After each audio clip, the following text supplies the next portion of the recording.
Hi everyone, in this video I'm going to go through just some of the selected problems from this review packet.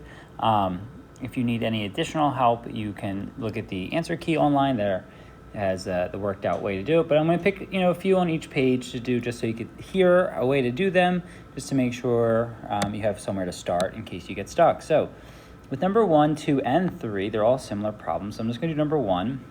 It is a similar triangle, meaning that these are proportional. It's a matter of lining up the sides that work. And the way that we do it is we look at the writing. DE lines up with GH. So you can see DE and GH would line up. Now there's no numbers there, so we can't use those, unfortunately. But if I go EF, so if I find E to F, that's 90. That has to line up with HF, which is 27. So that's going to be my first proportion. If these were equal, we would just set them equal, but they're very clearly not equal. And then finally, 9x minus 13 and 15 have to line up. So that's how I would set up this problem, and now I can cross multiply and solve. So let's be very careful when we cross multiply. We would do 27 times 9x minus 13, and we would get 90 times 15.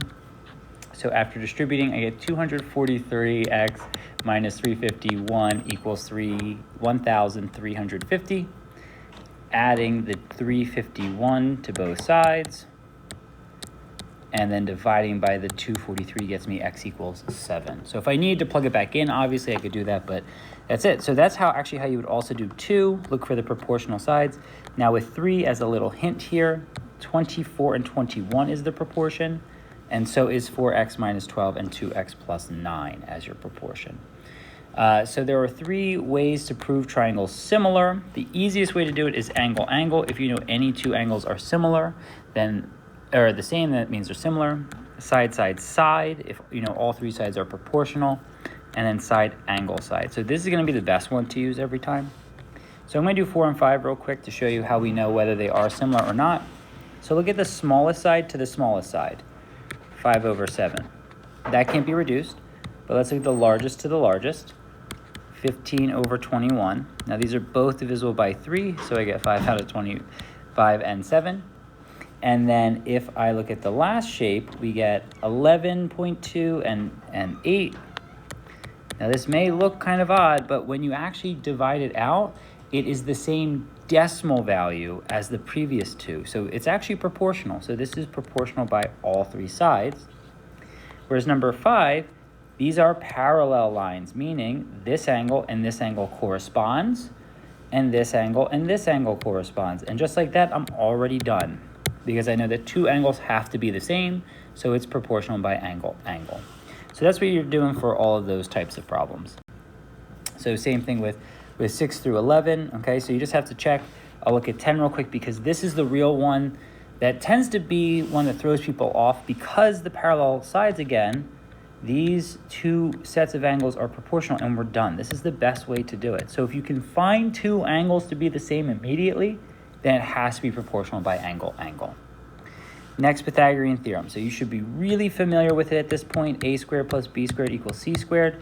The thing I might highlight more is its converse that says if a squared plus b squared equals c squared, then it must be a right triangle. Now there's 2 other conditions. If c squared is less than a squared plus b squared, then it's an acute triangle. And if c squared is greater than a squared plus b squared, then it's an obtuse triangle. So from there, I get 16 squared plus 30 squared, and I'm going to compare that to 34 squared. I get that both of these values are 1,156, so it is a right triangle. Here, if I do 12 squared plus 19 squared and compare it to 23 squared, I get 505 and 529. This is not a right triangle, but it is a obtuse triangle. So that's going to be something that I'm going to ask you to do to distinguish the difference between right, obtuse, and acute. I'll do one more example here. So if we do 8 squared plus 20 squared and compare it to 22 squared, I get 464 on this side, 484 on this side. So no, again, it's not equal, but because c squared is larger, it's obtuse. All right, how to use Pythagorean theorem, again, I think you've seen it so many times, I hope you're almost kind of sick of it. 18 squared plus 13 squared, I get 493. And then in your calculator, there's the second x squared button. That should get you the square root. So you just take the square root of 493, and we get approximately 22.2. Okay, so now I'm not going to focus too much on the word problem, but what you would want to do, just in case you do this problem here, is you would draw your diagram. This is 90, and there's a point here that's 98. So I'm going to help you set up the diagram, because it's not that hard, it's just understand the diagram. So they're looking for that distance there. So if you just think about drawing it like a right triangle, this is 90, this is 98, and you can use Pythagorean theorem, and you should get 38.8 when you use Pythagorean theorem here. Okay, and then special right triangles. So there is ratios on here, but you can also use SOHCAHTOA and Pythagorean theorem to solve these. So I'm going to do one example of each so you can see them. But in a 45, 45, 90 triangle, what you have is that the two legs are equal. So if this is 6, this is also 6.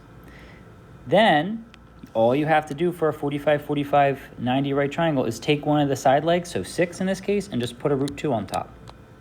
That's it. No other work. Now for 18, for example, because it's in the hypotenuse, we take out the square root of 2. But you see how it's square root of 14? So since they're both in square roots, we just divide, which means we get the square root of 7. So, oops, both x and y are the square root of 7. And then 20, for example, is the short, long, and then hypotenuse. So across from 30 is the short side, across from 60 is the long side, and across from 90 is the hypotenuse. So if you have the short side and you are going to the hypotenuse, you times by 2. So y would just be 24. And if you go from the short to the long, you times by root 3. Now remember, this was just a special, these are special right triangles. If you remember, I showed you back how to do this with the shapes, why it comes this way. You don't have to like prove any of that stuff. It's just, these do come from diagrams, but it's a little bit more complicated to work with. So it's better to just know how to use the shape. So here's the hypotenuse. Again, here's 30. So across from 30 is short, across from 60 is long. So to go hypotenuse to short, you divide by 2. And to go from short to long, you attach a root 3. And that's it for special right triangles. And then we did a bunch of SOHCAHTOA. So hopefully this is still pretty fresh in your mind. We didn't do this too long ago. So with sine of W, I would do opposite over hypotenuse. So opposite of W is 24, hypotenuse is 30, and we want to reduce that to be 4 over 5. For cosine of W, we do adjacent, which is 18, and hypotenuse is 30. So we get 3 over 5, and tangent is 24 over 18, which would be 4 over 3. Now to solve, I'm going to do one example of each. So remember, I circle, I label opposite, hypotenuse, adjacent last. Since I am working opposite hypotenuse, I'm going to use sine of 31 equals x over 15. Now multiply both sides by 15. And I just type that into the calculator, 15 sine 31, and I get 7.7. Now in this next one, when I circle 68 and I label opposite, adjacent, hypotenuse, I get cosine of 68 equals 22 over x. Now, x is in the denominator here. So what that means is we're going to have to do 22 divided by cosine of 68 in the calculator. And we get that it's 58.7. It's a very long side length.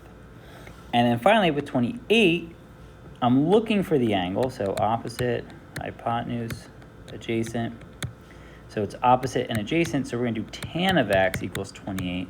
Now, if you remember in your calculator, there was a special thing we had to do. We had to do tan inverse 28 over 19. And so that value is going to be 55.8 degrees. Now there will be an angle of elevation problem, so I'm going to do the setup and I'm going to let you finish solving it. But so look at this question. The angle of elevation from a buoy in the water to the top of a lighthouse is 68 degrees. So here's my lighthouse diagram. Let's just say it's an amazing lighthouse, I know. And then here's a little buoy that's in the water, something like that. So the angle from here to here is 68 degrees. We know that the buoy is 300 feet from the base of the lighthouse. So we're gonna make that 300 feet. And the question is, how tall is the lighthouse? So we're looking at this length here. So now that we have the diagram set up, right, we can circle, we can label, and then we can use our SOHCAHTOA setup to solve. Now in this case, we'll use tangent, but I'll let you finish solving that. I just wanted to help you set up that problem. So I hope this was helpful. I'm gonna do another quick video for packet 5, and then I will see you next time.